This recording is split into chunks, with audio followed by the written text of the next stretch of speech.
At its core, narcissism is a selfishness and entitlement taken too far. Narcissists stretch the boundaries of self-confidence to embody a superiority complex and exhibit a lack of empathy towards others. Living with or loving a person who has narcissistic traits is no easy feat. In fact, due to narcissist manipulative behaviors, it may be months or years before a partner realizes that something is truly wrong. By then, they may have normalized narcissistic abuse and have no clue how to recover. There are some specific tactics I'll be describing narcissists might use to control their victim. The order and magnitude of these behaviors can vary based on how far the abuser is willing to go to get what they want. Unlike sociopaths who seem to enjoy witnessing others in pain, narcissists just enjoy getting what they want and may not even notice that they are hurtful. When their immediate goal has been met, abusive behaviors may recede, only to return when there is something new at stake. Keep an eye out for these early warning signs. Number 1. Controlling behavior. People who exhibit the traits of narcissistic personality disorder are prone to display controlling behavior. At first, it may seem like they just want to control their partner's time and attention, but they will increasingly demand more.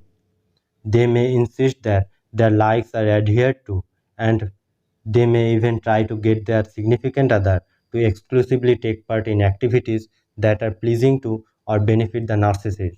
While some controlling behaviors are subtle, all are persistent. Expect that a narcissistic partner will lie, cheat, or withhold information to get their way repeatedly. For narcissists, control is equivalent to power. Number 2. Self-focus. Narcissistic abusers are self-aggrandizing and self-centered. They manipulate others into giving them an excessive amount of attention by displaying a variety of antics that range from entertaining to violent. Sometimes displays of violence make others awestruck, other times they intimidate. Either way, narcissists want to be held up on a pedestal and they don't care who they have to step on to get there. They are also known to have unpredictable mood swings that ensure that their victim is hyperattuned to the narcissist's feelings and expends a great deal of energy trying to anticipate their whims and wants. Number 3. Gaslighting. Psychologists say that gaslighting is manipulation meant to disorient. This technique is employed to make another person question their reality. A person may feign to have forgotten an incident or deny knowing about a situation to which they are integral, or they will cast doubt on the other's perceptions and memories. The entire point of this technique is to remain in a powerful position in relation to others. Narcissists will try to make other people feel like their own judgment or memory is unreliable, which helps the narcissist's narrative of the truth prevail. Once in control of the narrative, they believe they can control outcomes of their own benefit. Number 4. Social isolation. Narcissistic abusers may try to isolate their partner, often as a precursor to harsher forms of abuse, by remaining a person's support system, including relatives, friends, and social networks. The narcissists make themselves the primary source of affection, validation, and support. Also, keeping a person away from the gaze of loved ones who know them best can buy an abuser time to secure control. The narcissist will try to keep their victim from spending time with loved ones and friends, particularly ones who ask questions about how much the victim has changed.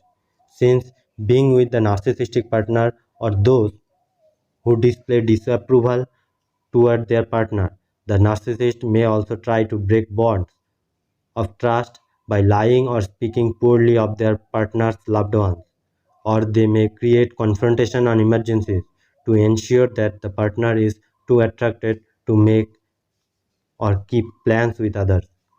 Victims report feeling disoriented about social norms after having been disconnected for so long.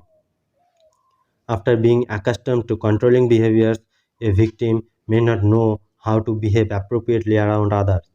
This might look like being standoffish in social settings or avoid those who the narcissist may deem threatening. A lack of grounding relationships outside of the abuser results in the victim's social isolation. Number 5. Creating mistrust for those outside the relationship. Mistrust of others is a natural progression from social isolation. Narcissists often lie or manipulate fragile situations to ensure that they are their victims' most trusted source of information. Therefore, victims often rely upon their abusers to confirm the truth or to verify when conditions are safe. Narcissists may actively sow seeds of distrust in the victim's mind around previously trusted loved ones, as well as authority figures or professional experts whose advice contradicts the thoughts or ideas of the narcissist. Number 6. Digital invasions of privacy. While sometimes isolation is imposed physically, such as by moving away from a person's home city or state, many victims also report technological restrictions like GPS trackers, social media blocking, or stealing passcodes.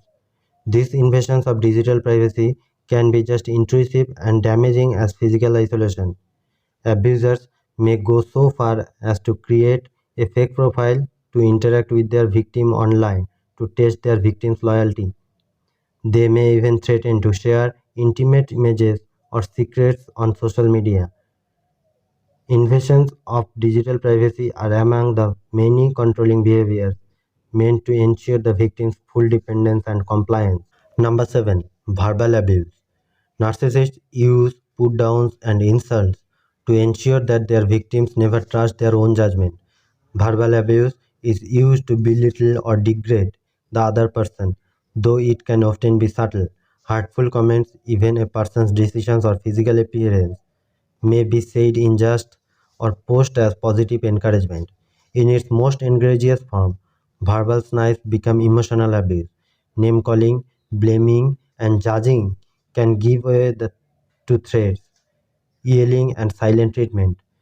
And while verbal abuse may not involve physical touching a person, this interaction can still be violent. Narcissist superiority complex also helps them justify bullying and harassment. Number 8. Threats of physical violence.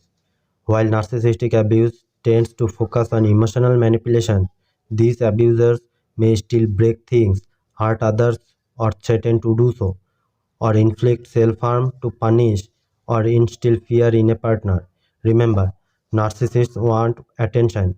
When manipulation is no longer working, they may grow more aggressive or coercive. Their delusions of grandeur commingle with arrogance, and their inability to self regulate can lead to a violent outburst, threats, or scary episodes. Number 9. Hoovering. Hoovering is a form of emotional blackmail that's common among narcissistic abusers. This technique is coined after vacuum company because it sucks a person back into another cycle of abuse. When an abuser feels that they are starting to lose control, they may go through a cycle of trying to make things better. This could look like finally validating the victim's feelings or easing prior restrictions on social behaviors and instructions. But this refractory period tends to be rather brief. As soon as the abuser regains the victim's trust, they recommence the cycle of social isolation and control. Number 10. Disregarding boundaries. Victims of narcissistic abuse report the inability to make independent choices or decisions, particularly anything that involves physical separation. Codependency and physical togetherness are part and parcel of the above mentioned control techniques. Narcissists thrive on tripping the scales in their favor, so they may overstep normal boundaries to ensure that they are always one step ahead. Victims report the abuser read their journals, diaries, or private emails. Other basic boundaries, like being able to use the restroom alone or making decisions about one's own body, that is, diet, exercise, clothing, etc., are commonly violated.